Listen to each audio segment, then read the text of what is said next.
Well, Grushnak Pride. Let's finish it off. Let's go to Slime Tunnels to do that, and then we'll start into the High Peak run.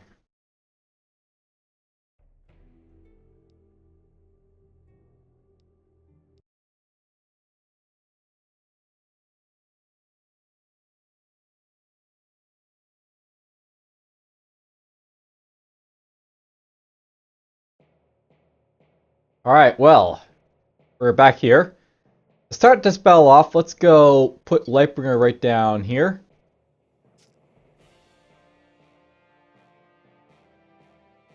I'll step forward again, as I usually do with this scenario. Now they're all going after Lightbringer, so I might be able to go... Whoa! Lightbringer's already dead. Alright, well, since Lightbringer is dead, I'm going to go... Let's put the reflective shield on. I'm going to rush this guy right here to Bulwark. Or Fighter. And apparently they all went around me. That's going to be annoying, but whatever. Now this guy's an Ooze Master. I've got to watch out for that because he can do Ooze Master Mirror Clash type of things, which is suck. Let's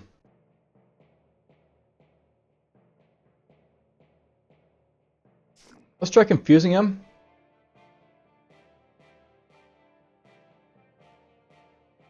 I think he did Mana Clash me there, which sucks, but whatever. We're going to...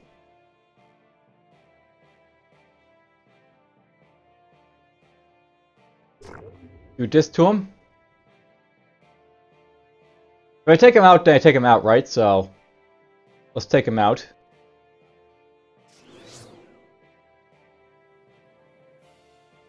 I think he healed up quite a bit there. That's unfortunate, but whatever. And my mana is completely gone at this point, which sucks, but whatever.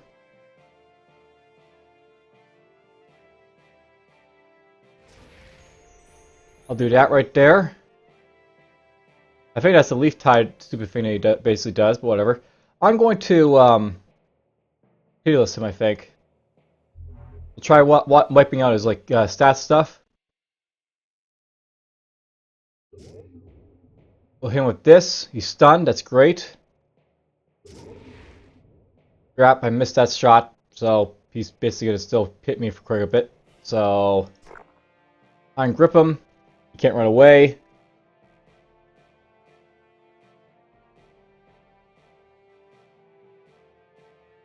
I'm tempted to do a flash block to basically try to get a counter strike on, maybe. I don't think it'll work, but whatever. Oh, I did get a counter strike. That's awesome. Let's miss the counter strike. Miss the counter strike again. Like for heroism at this point.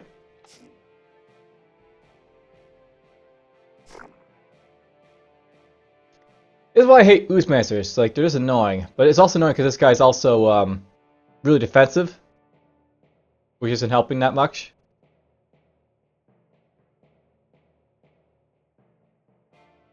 Let's do this. We stun him. He's in a nice big giant ice block for a while. I'll heal up.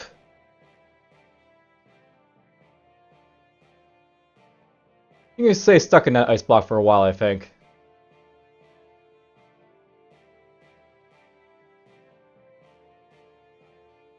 And let's slow down, everyone.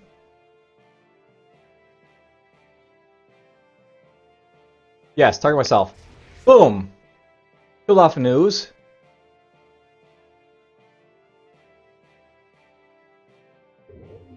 Let's do this. Got a bunch of crap on, which is annoying too, but whatever. He's also regenerating of all things, so that's also annoying. You know, it might be better to not focus on that guy for now. Let's focus on someone else like this guy. So, let's do that. Bring up Mana Clash yet again. Oh well.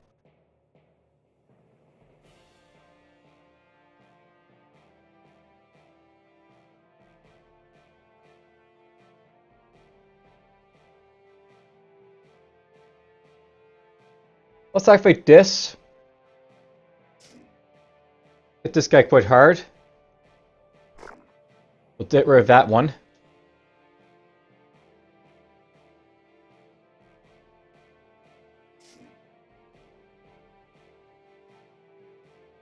I'm stunned. I'm crippled. Or that's deep wounds, isn't it? That's fine. Whatever.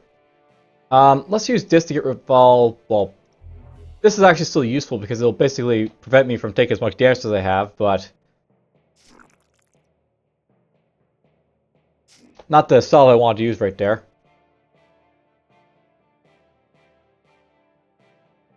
I'll activate this. I'm going to try and conserve some of my stamina, so... Let's kill that guy normally. This guy's going to be annoying.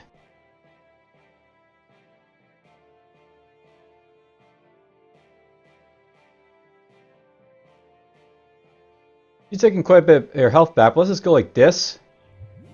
I'm going to go boink. We'll kill off that guy so he's not going to be an issue for me.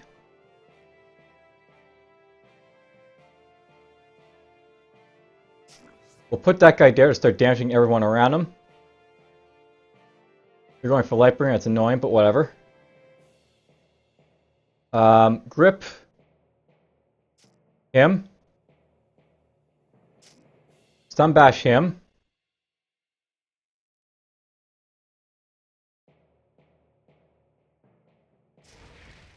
We'll do that to those guys.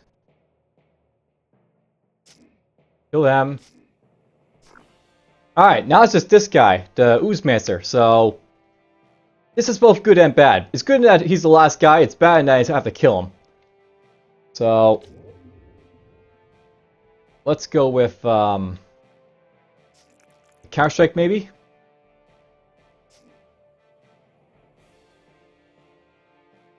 You know, I like the fact that, you know, I would like the fact that I would get Bim, but I haven't been able to because I guess this guy keeps draining it all, which is annoying.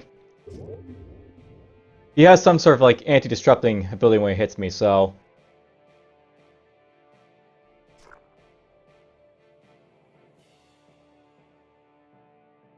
I'll activate that.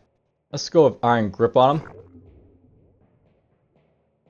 Crippled him, that's nice. I actually have some Bim here, so...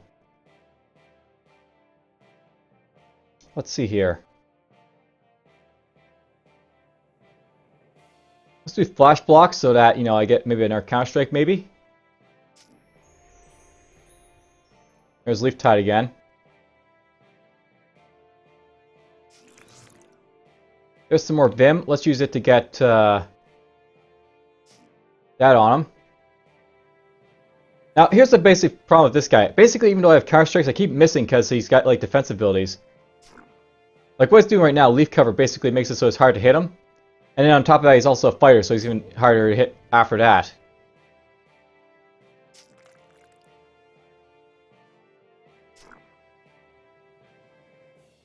I am hitting him eventually, but, you know, it's not enough.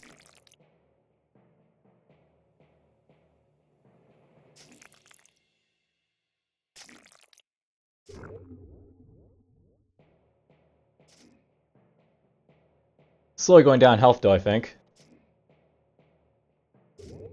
Okay, what I'm going to do now, let's drop this behind me, so basically, we'll take light damage every so often.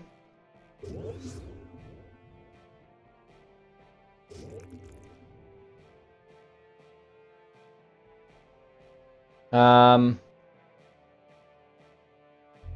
try and get rid of all this crap on him.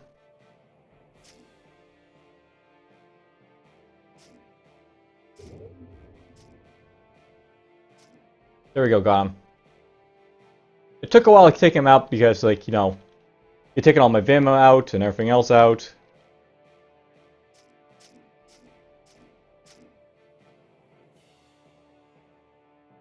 Might as well go in here, I'll just go... Quickly swap out a Uruk. Or a Dalek.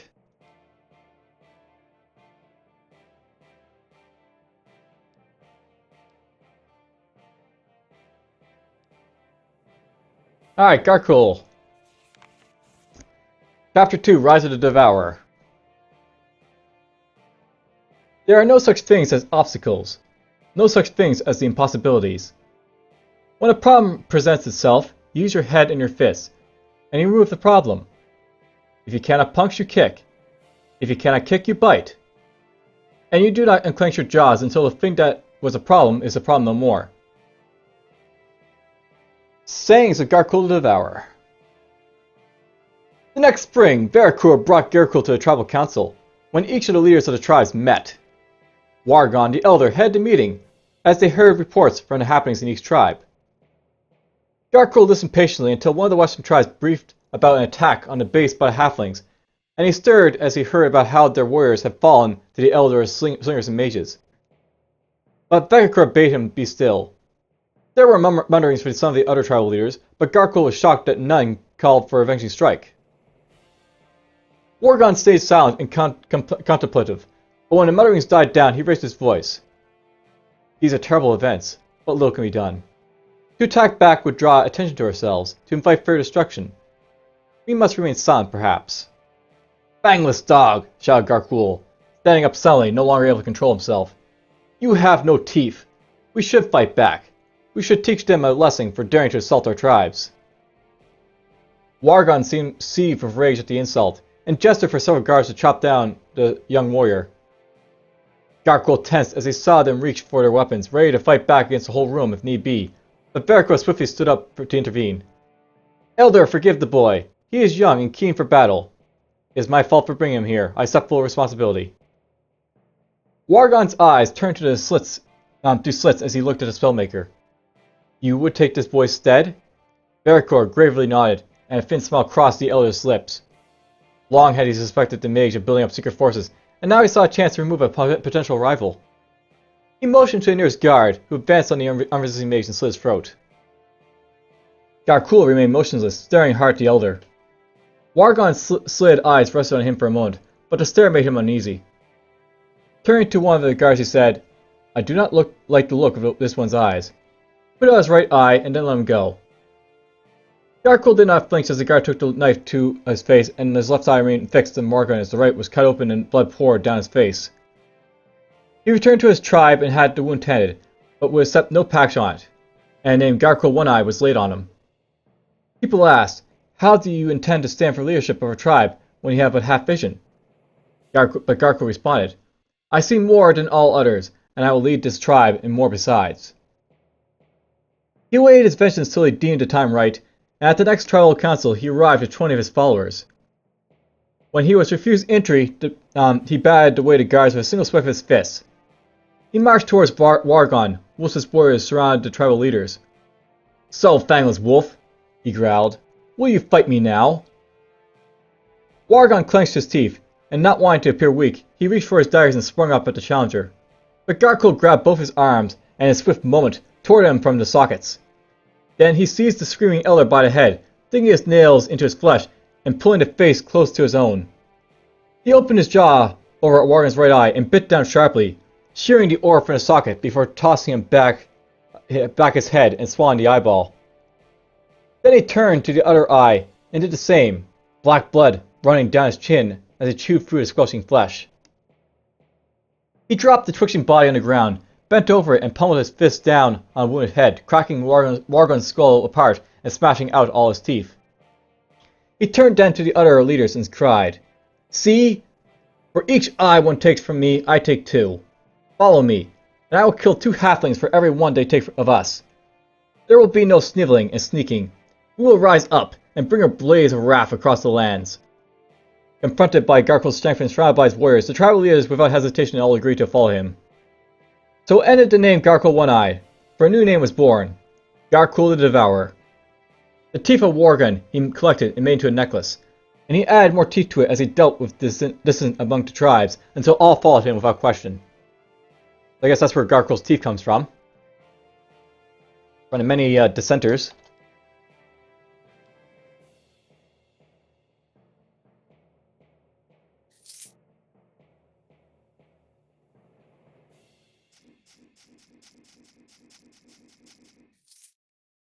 That looks like more lore.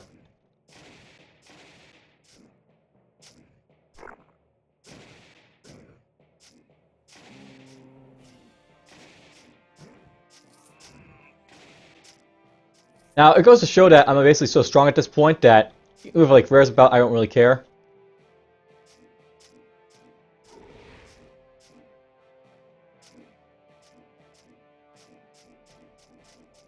And that's a lot of dragons in this Grushnak Pride.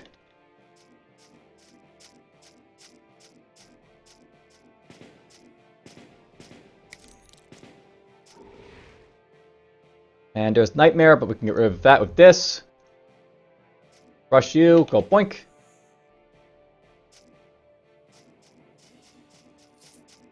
I wonder what High Peak's going to be like, because it's going to be a lot tougher doing that. The Legend of Garkul, Chapter 3, Bringer of Pyre. Fire is a symbol all races understand. To burn is to destroy utterly. When I conquer, I leave behind fire. Every house, every field, every corpse burnt to a cinder. This is a sign of our dominance and the word of its spread amongst our enemies. To them I become a living, unquenchable flame, and the sight of my armies fills them with a dread of incineration. Sayings of Garkul the Devourer. Garkul united the tribes swiftly and effectively. He reorganized them, joining together the warriors and the warmacks into their own bands, encouraging competition between them. Seeing the strength of the mages, he split them in two, one for the elements and one for corruption and death, and encouraged them to compete against each other further. He said that only orcs could compete against other orcs, for the other races could never compare. Only through competition with ourselves could we achieve our true strengths. He organized protective groups around the orcish territories, so that any attacks from the other races were quickly put down. But the halflings saw our increased organization and began to enlarge their scouting groups and bolster their patrols.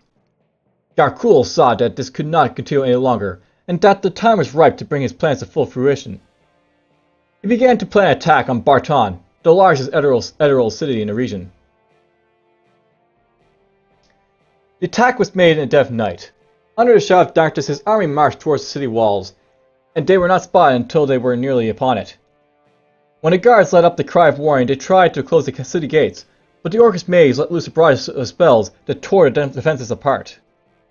The Barton army finally rallied and began to flood out the city gates to meet their attackers, but Garkul ordered the balls of fire be shot into their midst, splitting the troops apart, so that his fires could easily slice through the few that came through the gates, whilst the archers shot down those held back by the flames. The pyromancers continued to send conflagrations of flame over the city walls, and as the halflings inside tried to escape their burning homes, a new chaos erupted. For Garkul had sent necromancers into the city in advance, through the sewers, and hidden by arcane illusion, they now began to raise the fallen halflings as their undead minions.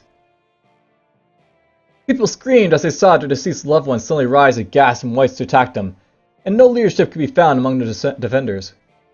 As Garkul had sent through stealth assassins to strike them down at the moment of attack.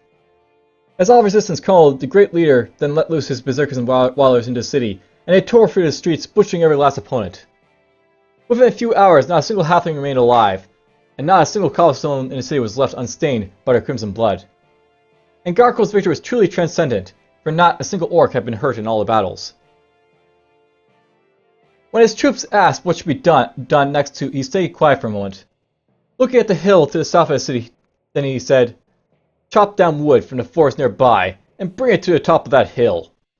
Then gather all the bodies from the city, every part of every man, woman, and child, and construct atop the hill a mighty pyre." And his army did so, and did it quickly. For the word of Garkul now stood above all else in their minds. When the pyre was finished, it was over 80 feet high, and crammed with the bodies of thousands of their victims. As dawn began to glow red on the eastern horizon, they lit the fire, and flames rose up to make a mighty furnace, incineраting the fallen corpses. The pyre could be seen from miles around, and all other races sent out scouts to find out what it was. Garkul instructed his troops not to stop them, and the reports came back to the leaders of the other races of the butchery beyond all concept. Some could barely believe the words of their scouts, but next night the same happened again to another Eldorado city, and the night after several towns in the region were burnt to a cinder. Garkul's army was sweeping forth in a blaze of wrath, and suddenly the peaceful world of the other races was falling apart. These early victories came easy, but as they advanced they met more resistance, as the races had more forewarning of their attacks. But Garkul was always master of any situation, and his strategy and tactics overcame all defenses. And after each victory was always the great pyre, and our armies would chant songs of victory as the flames reached into the cold night sky. The battles would become known as the Pyre Wars, and the flames of conquest would spread across all of Maj'Eyal. Within 3 months, the Elder Kingdom was broken, and the refugees fled south to the halfling kingdom of Nargol, desperate to escape the deadly pyres.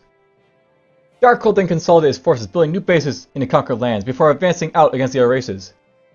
None would escape the wrath of the people that had suffered so long from the attacks of the other races. Centuries of oppression had hardened us, and now the flames of vengeance that rose in our hearts could not be quenched.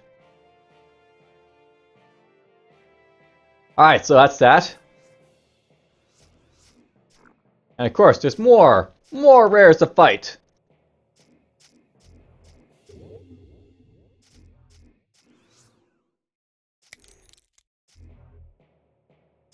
There goes that Necromancer.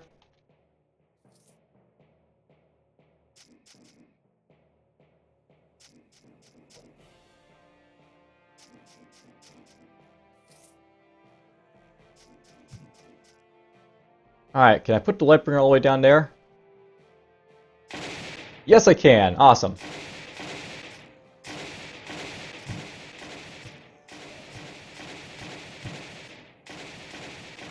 Zap, zap, zap, zap. The lightning zaps goes zap.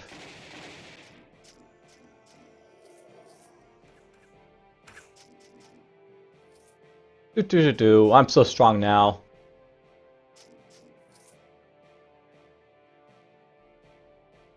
Alright, now our vault to do. There's a lovely dragon in there, and I'm getting my Vim taken away yet again.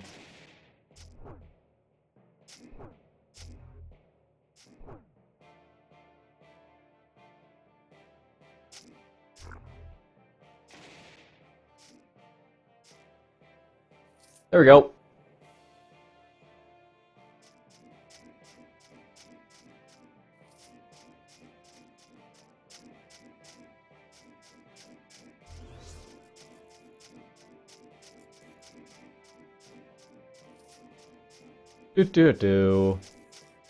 Up attacks.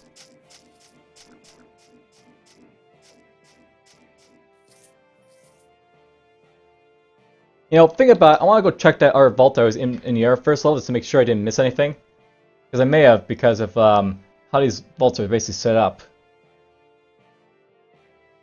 And, you know, I'm actually thinking I should probably get a new belt at some point than that. This would give me saves, which is whatever. That gives me stuff, but whatever. If I got enough money, I might just go back to make a belt. Because I could use a better belt.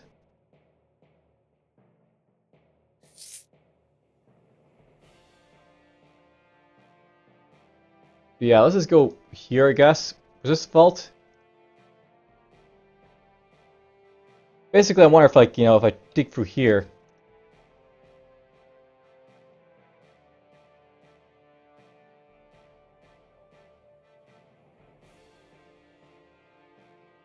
There was a vault somewhere, right?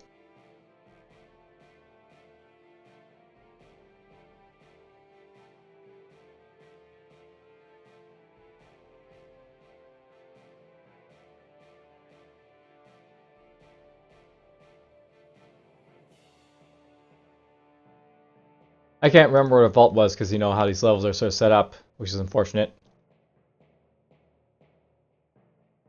But basically, if I go to the vault I was in, it's basically a type of vault that I dig for trees, basically, to get through.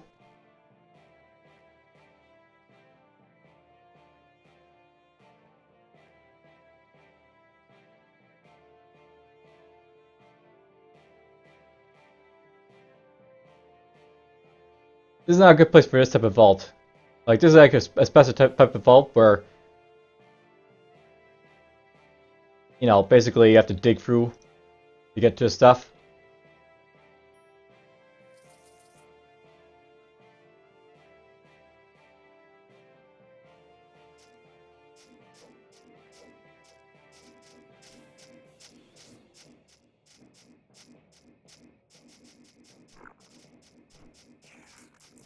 Let's kill all these guys.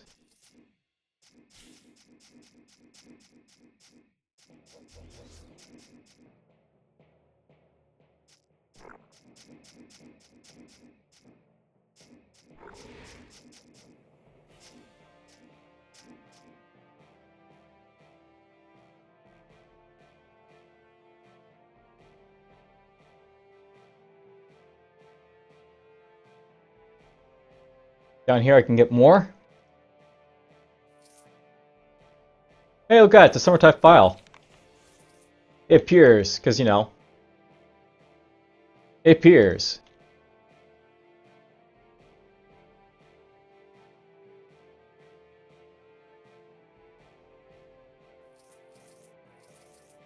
Alright, well that's it for this vault. And apparently there's a orc mage somewhere. We'll kill him.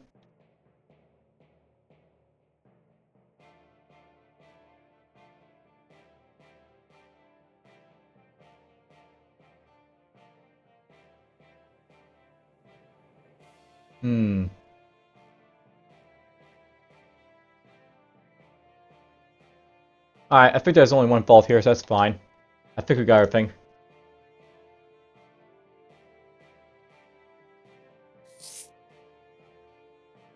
Alright. We got ourselves a Slifus, a Saw Butcher, and whatever that guy is. Let's drop that guy there.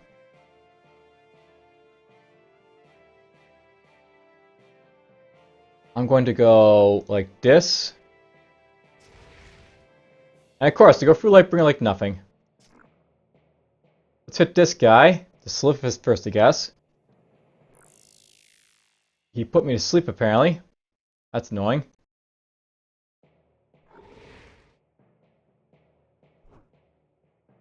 And then he got this guy in the way.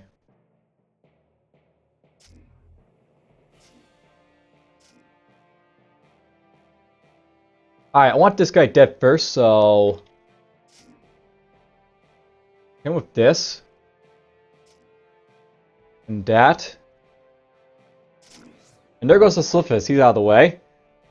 Let's slow down everyone, and then I'll drop this bomb right here to hit everyone that's around me.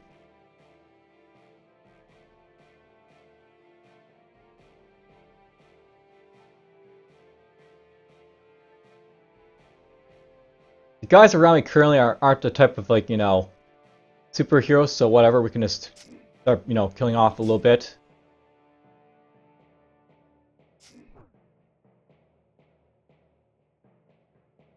Just still on the other side there, it's fine, so let's do this. The Sawbush has stepped up, so we'll go like this. And then I'll go big strike with that. Kill him off.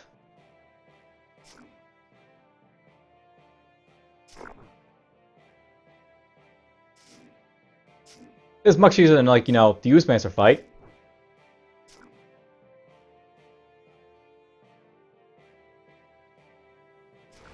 I'll drop that there. This guy stepped forward, so we'll go... doink. Kill him. Kill him too. The Legend of Garkul, Chapter 4, Conqueror of West and East. Our strength must come through our pride, and our pride must rise from our strength. Many are our powers and abilities, and we are unified in our pride of them. Be proud in our great race, and revel in glories we can achieve together. Sayings of Garkul the Devourer. For many years, great conquests could not be held back. Garkul marched across the lands, insufferable of any resistance. The Eldorol were broken, and they fled to their halfling cousins the Nargles in the south. The humans were split into many kingdoms, and Garkul began to pick them off one by one, leaving just a few isolated in the west and the south. The Florin hid in their dark forests, penned in by the mighty Orcish armies. The Shaloran tried to fight, and with their great matches they created grave opposition to the Orcish troops, but gradually they were beaten back and forced to retreat to their capital in the southwest. The dwarves viciously defended their halls in the east, and Garkul could not penetrate their cities of stone, but he laid plans in place to take them through caves below. All the center of Maj'Eyal was under Garkul's dominion, from the northern wastes to the southern lakes, from the Daikara Mountains to the Western Ocean. Orc Patrols covered every valley and every field, and any enemies found were eradicated. Garkul's support was utterly unwavering, as every orc took new pride in their amazing achievements under his leadership. But victory was not complete, as many centers of power and resistance still remained, and Nargul were still a great threat from the south. Garkul was careful not to overreach, not to spread his forces too thin before victory was assured. He knew he must bide his time and build up his forces to their greatest possible strength. Then, beneath the dwarven city of Reknor, our scouts discovered an amazing thing. A spiritual far portal. The blood makes us study it, and after some time they succeeded in activating it, and discovered a new land. It was the lost east, sundered from Maj'Eyal after the Great Cataclysm. Garkul saw here a great opportunity, and he instructed many thousands of young warriors and maces to be sent over to the east. There, they formed training grounds where the military could train and practice to master their techniques before returning to join the wars in the west. Garkul named them the Prize, and for he said here was where the strength of our race would lie, and here was what we would be most proud of. But while Garkul was busy establishing the Prize, the Nargul king was planning a strategy of defense. He knew that the Orcish armies would come for his kingdom soon, and he drew on the powers of his greatest strategists to prepare a force that could not be overcome. He summoned the mighty alchemists from all lands, and together they laid plans for a creation that could not be beaten, the giant golem Atafafan. When Garkul next returned from the east, he heard from his spies of great operations afoot in the Nargul kingdoms, and he knew that he must face down the halflings. He did not know that it would be his last battle. Alright, so open this. Open that. And I'm back off. Into the depths of Garkul, or Grushnak's pride.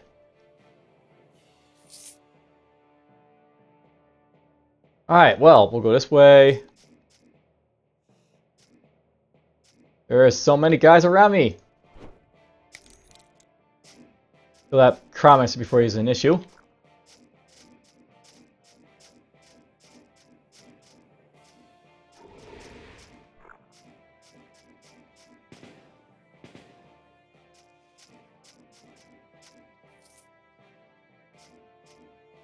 Where are you, Grushnak? I will come to kill you. Oh, there he is. Hello, Grushnak.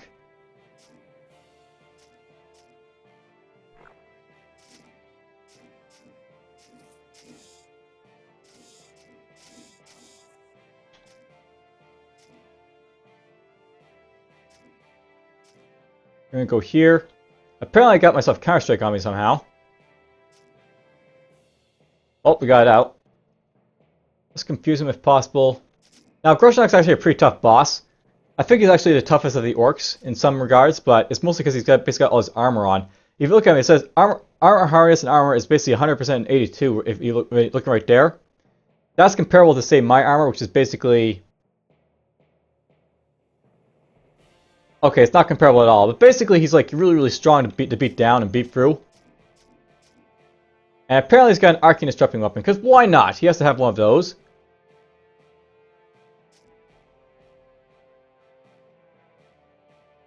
Alright, this is getting annoying, so let's just put this on.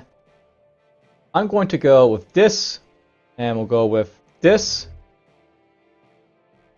I might fear escape him, but I don't think that's smart necessarily to do with him.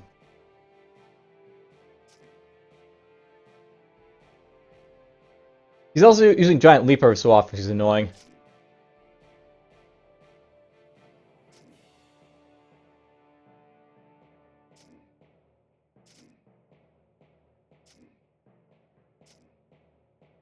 Oh, there goes my Vim. All Vim is gone.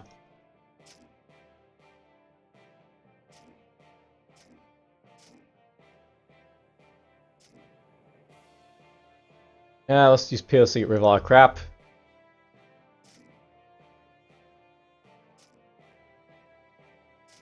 He also has a knockback, I think, too, but he hasn't even using it yet.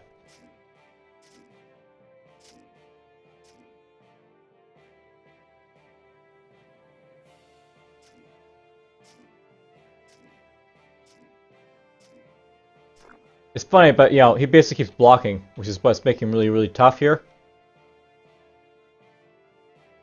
He also hurt him a little bit. Drop that down, we'll activate this too.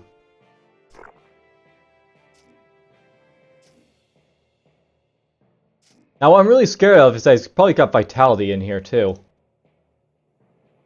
And Vitality will basically make him a threat beyond measure. Oh, he doesn't have Vitality, that's nice. He just has a ton of this crap over here. Unbreakable Will. Your will is so strong that you simply ignore mental effects, so I can't confuse him really. He also has Unstoppable down here, so it'll be fun.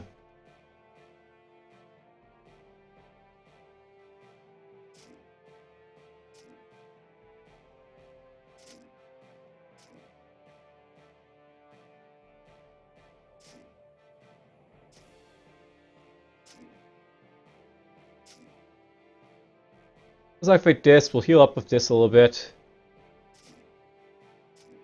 You know, I should probably use this a little bit, because that'll probably hurt him.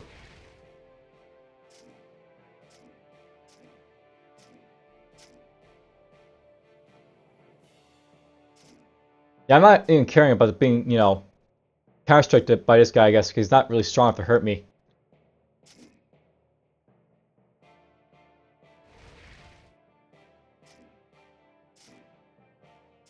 Damn, is he putting up a threat? There we go. There we go, we killed them all. I can now bring Aaron the news that all the Orc Patrols are dead. Treachery! During a patrol around the outskirts of the high peak, I witnessed 2 orcs, the envoys from our supposed master, talking in secret. Remaining to watch them, I beheld their orcish features slough from their bodies, revealing a pair of human wizards. Humans. They think that our great pride has been deceived in such a manner. I should have crushed their skulls there and then. However, mages can be crafty, so I left them to their scheming. Even now, the blood runs hot. What would Garkul, our mighty Berserker King, think if he saw our great race bending before humans? Many times I have entertained the idea of taking a group of my finest warriors and ending this folly, but loathsome as it is, I must use tact. A rebellion would leave my pride weakened, easy prey. The bone picker Rakshur and his unnatural creations have dreamed of my death and its subsequent dominion for years. I know this to be true. This conundrum frustrates and confuses. At least we agreed on one matter: the total destruction of those sun-worshipping dogs at the gates of morning. That's all that. And we'll read the Legend of Garkul over here. A true warrior never dies. His fall may come on the battlefield, but it is a fall to inspire all others who follow him. He lives on in their every thrust, every parry, every swipe. Whilst blood still spills in his name as warriors is immortal. Sayings of Garkul the Devourer. Garkul gathered a force together to take on Nargol Kingdom, striking south at their center of power. It was not a force as strong as he would have liked, for many troops had been sent to east to establish the prides. But he knew that he must quell any resistance from the halflings before it was too late. He marched with care towards the sovereign city, with minor skirmishes along the way. As he approached the capital, he saw the halflings' armies ready, with over 10,000 troops organized in units, ready to defend their kingdom. Garkul had only 5,000 with him, but he knew that his warriors were far stronger, and that his tactics would easily prevail. But still, a nervousness was in him, and he advanced his troop with caution. The orcs reached the tilled field, and the halfling army stood on the other side, waiting. Garkul eyed the ground suspiciously, but as the halfling slingers began to fire at them, he knew he must act. He gave the order to attack. His warriors charged with speed toward the enemy, with his mages falling behind. But as they neared their foe, there was a sudden tumult in the ground. The fighters were knocked back as the earth tore open, and a massive hand rose up, followed by a gigantic head. Slowly rising forth from the ground, they saw a monster of unparalleled size. It was the giant golem, Atavafon. Long had the halfling alchemist worked on it in secret, crafting his body of marble and his joints of vertum, setting 1,000 rubies in each of his eyes and imbuing it with unrivaled power. Carefully had the strategist laid the trap, leading Garkul's army to this place with precisely timed skirmishes, waiting for the right moment to reveal their awe-inspiring weapon. The orcish troops flailed against the golem, firing their weapons against his solid feet, but to no result.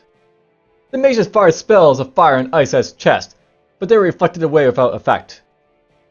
Then the halfling alchemists stood forth and channeled their energies through the golem, and Saru's eyes glowed brightly before a beam of flames erupted and burned down on the Orcish troops. The golem marched forwards, each step crushing dozens of warriors, whilst its beaming eye tore through the ranks of mages. Then the alchemists joined in throwing bombs, and the slingers fired shot after shot, and a great massacre began.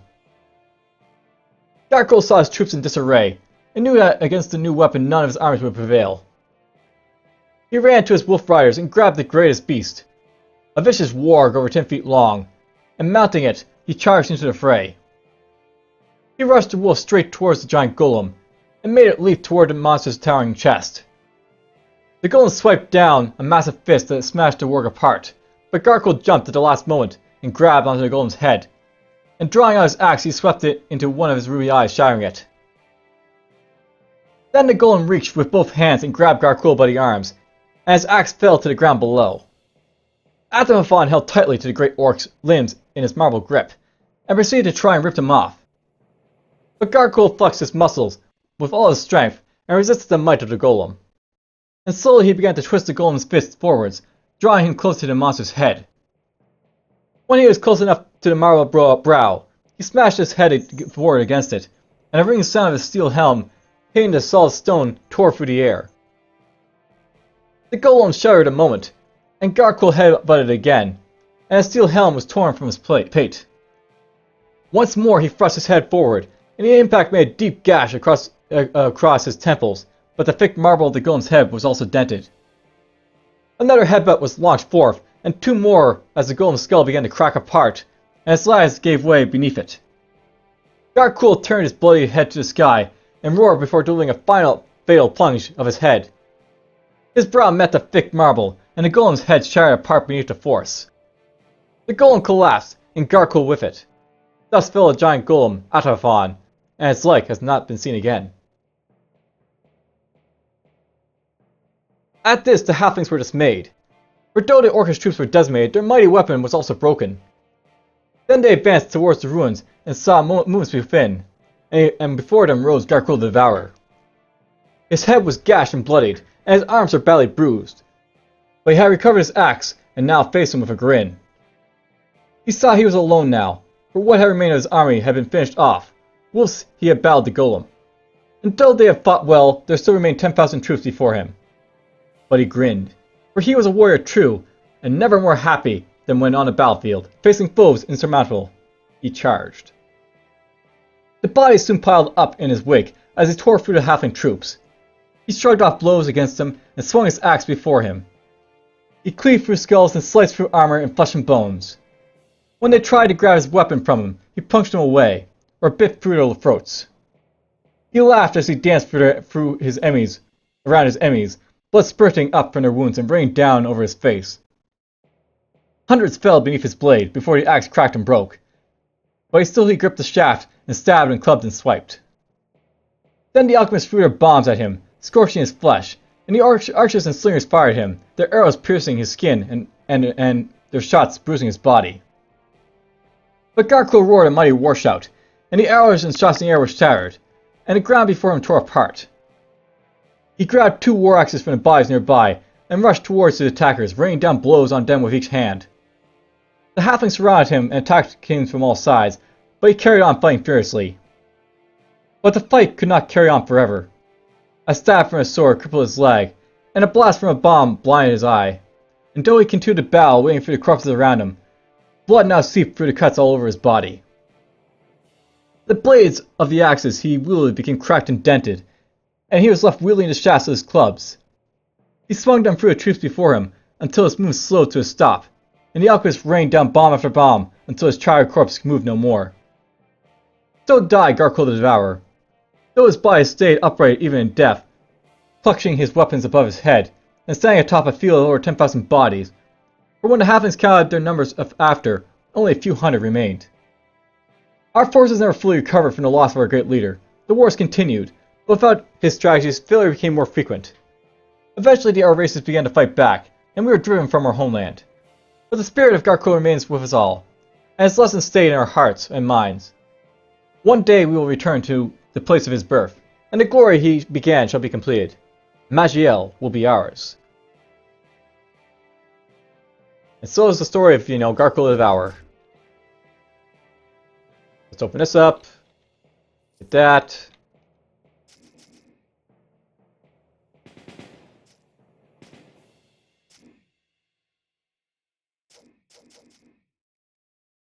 To the south.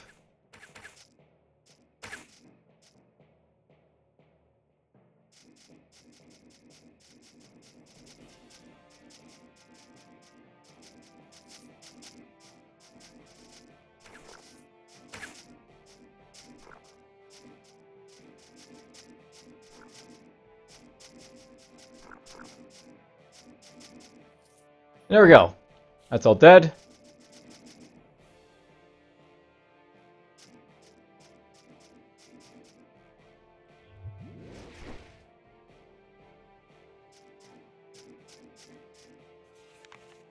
There's the ultimatum. Oh, what am I using right now? The Cursed War Axe. And that's a battle axe that's both, two hands or whatever. Can't really wield it. That's like a mental type of thing.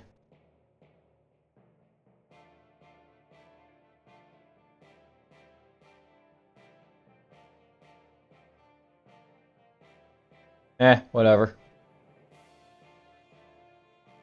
I've seen bear belts.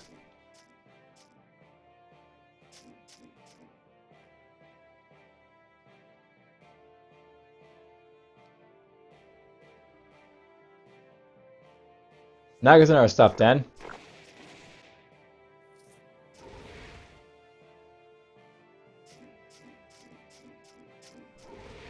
Ow.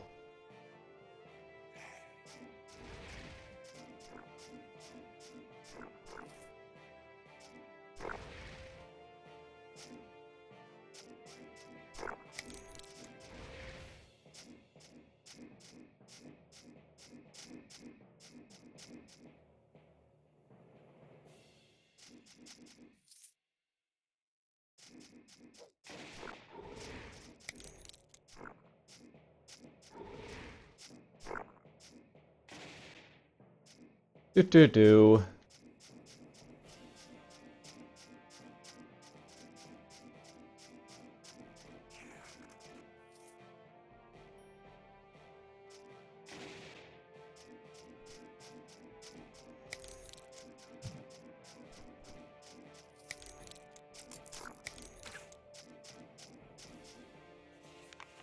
Champion's Will. There's another great sword, but I'm not a great sword wielder.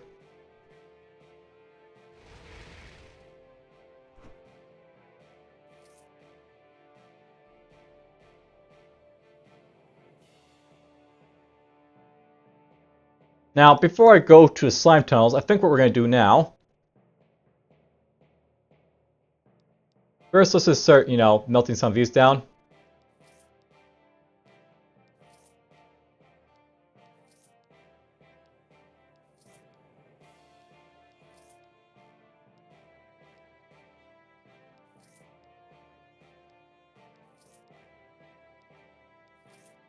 I'm nowhere close to 4,000, which is kind of annoying. So, that's a bit of an issue. I still want a better belt than what I've currently got.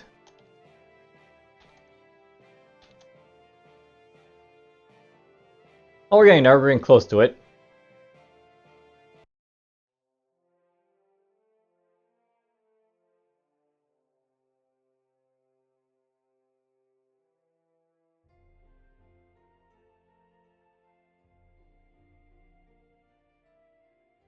Still a lot of Orc Patrols despite the fact that I crushed the prize. Let's try crushing these guys a little bit. And there's the rares there. Alright, that's a bit of an issue. Let's rush this guy. And of course another rare. You never have too many rares in a fight,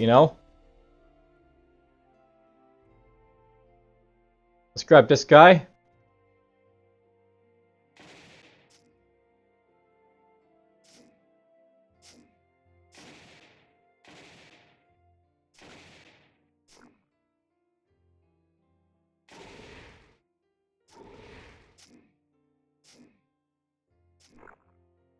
Ow. Does the Shadow Blade hurt me this much? Might be. Kill him.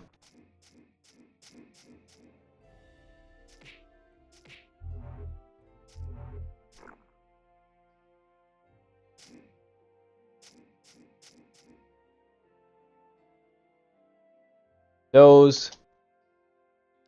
Nice female patrols that'll get a little bit of, like, you know, extra money from selling their stuff. You know what, let's just kill them all.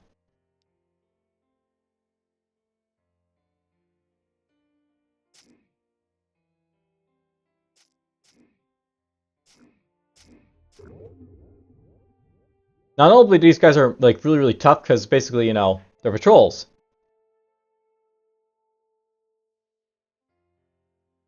Let's drop this down there.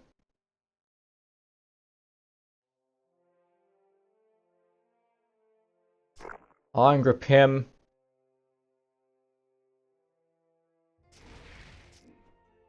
Kill him off.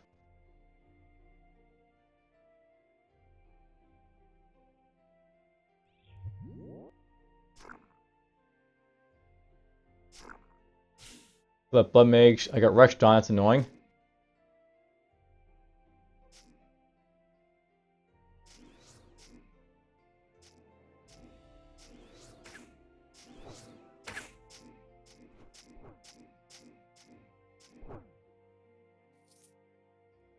Alright, well, there's some more loot.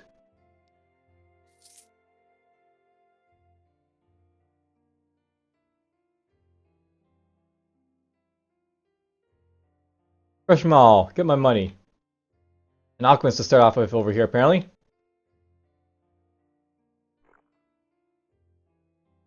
You escape.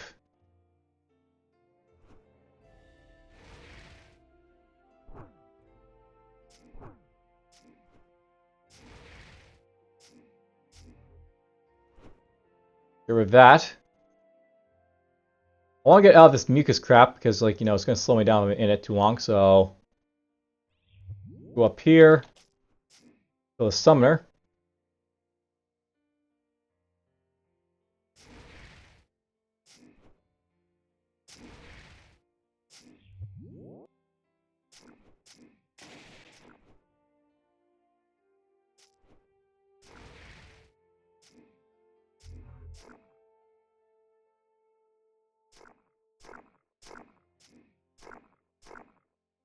Ow, ow, ow. That's all I can say.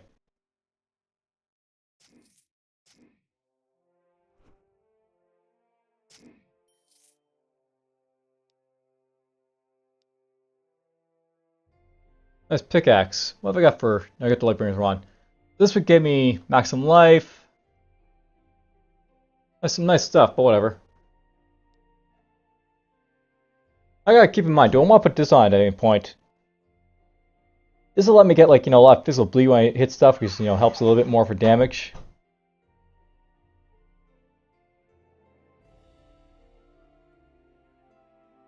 There's something like this.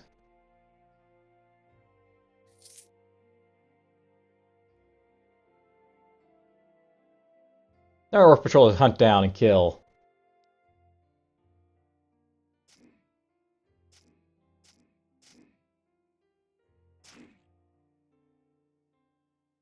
Cryomancer. Get up here.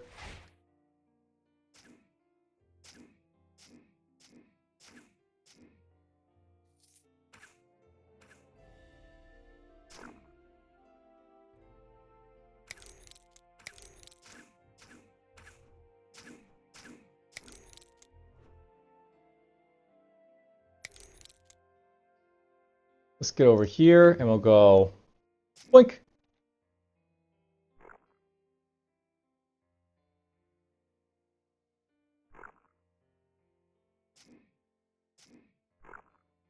Ow, ow, ow.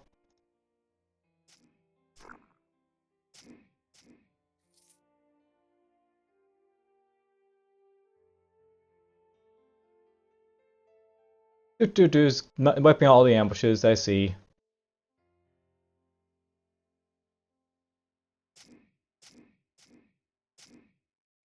Mage Hunter, that'll be an issue.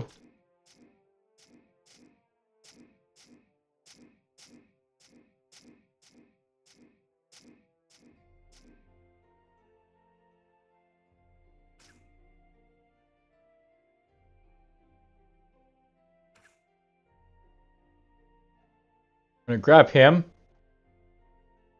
Surprise, I'm gonna try and kill him before he does that.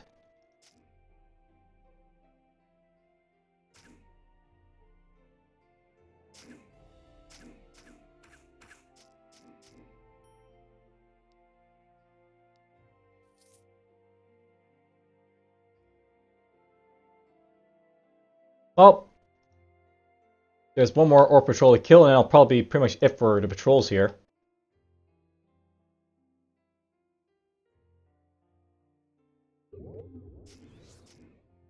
Your skeleton will be left in there.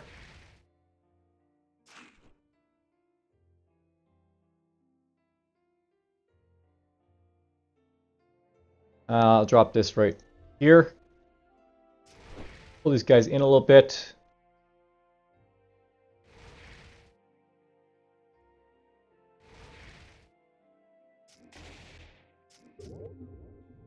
Another Necromancer to fight, that's a little annoying.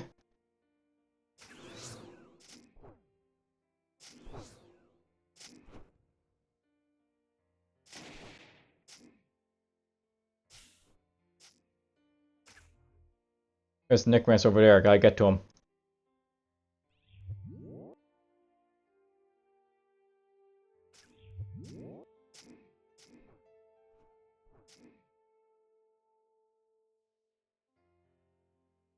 We gotta finish off all this stuff.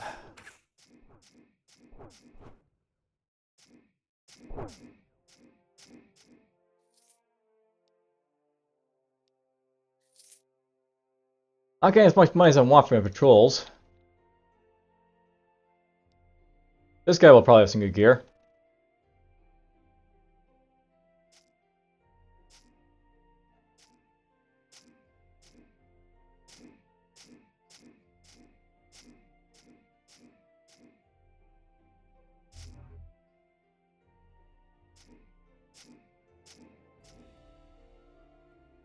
And I'll drop Lightbringer right there.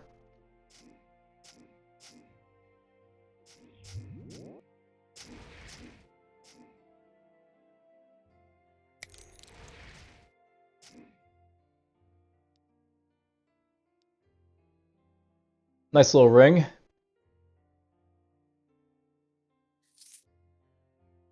So close.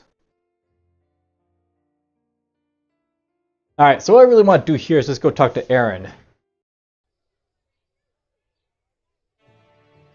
Because, you know, it's always fun to complete the quest. I have destroyed the leaders of all the Orc Prides. Blah blah. Thank you. I will look for the tunnel and venture into the peak. That quest is done. All that's left to do is go to here and be done with it.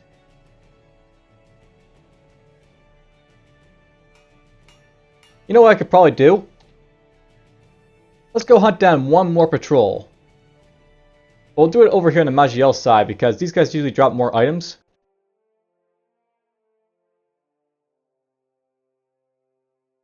Probably not the best idea going after these type of guys because they're apparently orcs. Oh well, bugs are bugs. Bugs.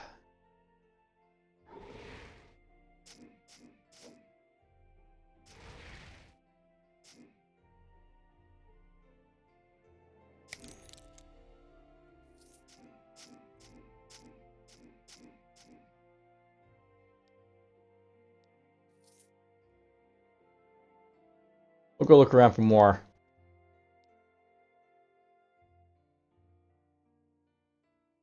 These guys, maybe they'll have some... Nope, orcs. Oh well. Yes, bugs. They're a thing in this game still. Ow.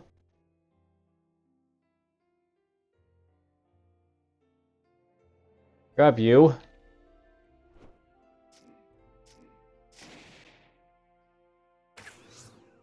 Do that.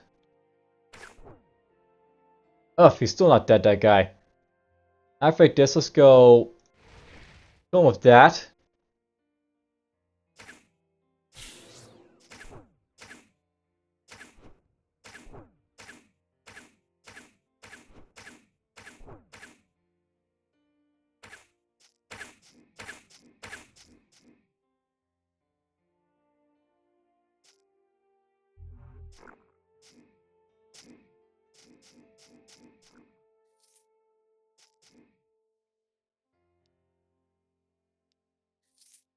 $70 off.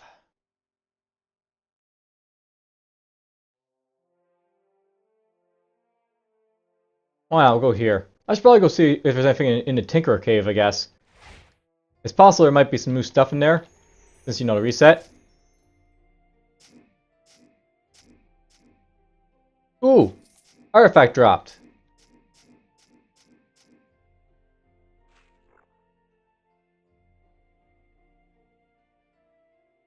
Grab you.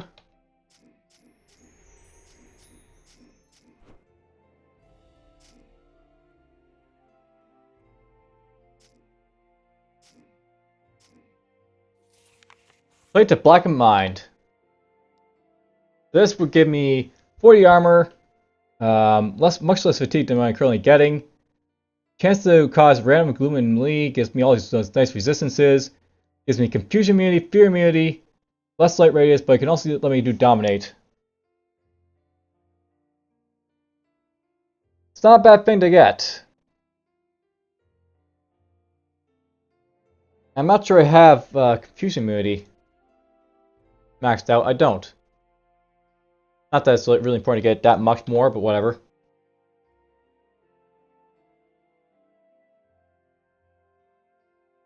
I'll probably put that on just because the armor is only a little bit less.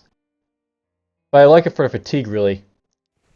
At some point, you have to, you know, worry about fatigue, and I've been worrying about it so much, I just want to get rid of this now, I think.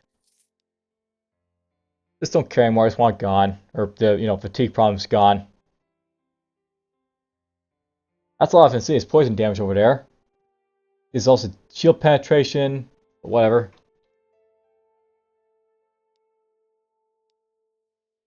Reminds me, I want to melt this down. Melt this down.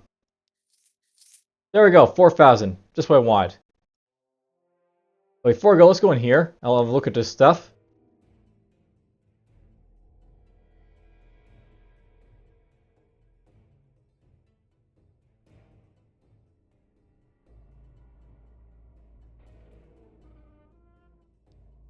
And he doesn't seem to get anything new, I guess. Well, I think that might be better than what I currently got.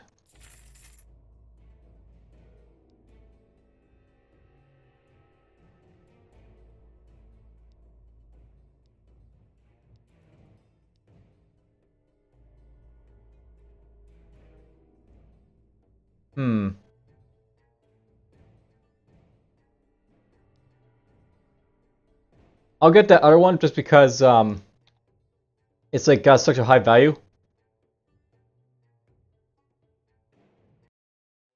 Which also puts me back down for money, but whatever. Oh! I never did this one. I'm very glad I came back now. Well, we'll do Picklescosm next time. As you strive for the portal, you arrive in a strange zone. You smell a distinct scent of bunnies and green pastures, yet also some foul smell you can't identify. Oh, and some of the trees are blood red instead of green.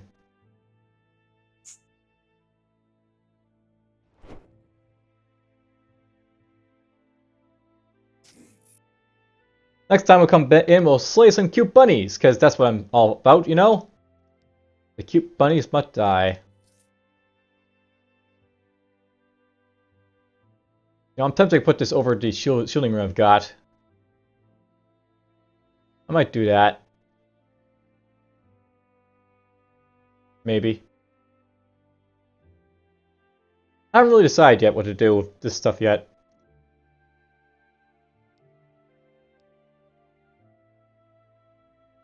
But this episode's gone on long enough. I hope you've enjoyed it.